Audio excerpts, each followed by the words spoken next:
আসসালামু আলাইকুম। আমি এখন দাঁড়ায় আছি ঢাকা শহর এমন এক অফিসে আছি। আর যে কিবরিয়া ছাড়ের অফিসে আছি, এই অফিসে এসে আমাকে অনেক ভালো লাগতেছে। আমার জীবনে আমি কল্পনা করতে পারি নাই আমি এই অফিসে আসবো, এই পরিবেশে আমি করব। আসলে আমি কল্পনা করতে পারি নাই। আসলে সব কিছু আপনাদের ইচ্ছায় আমি এত দূর এগিয়ে যাচ্ছি। আরও এই অফিসে আমাকে এক আপু আছে, আর শারমিন দীপ্তি আপু আমাকে অনেক সহযোগিতা করতেছে। আমাকে এই অফিসে অনেক ভালো লাগতেছে। এই অফিসে এসে অনেক পরিবেশও অনেক ভালো লাগতেছে।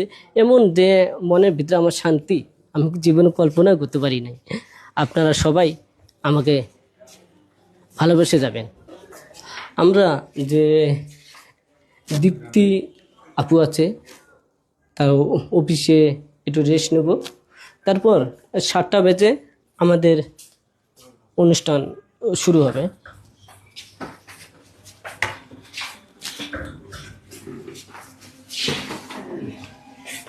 অফিসটা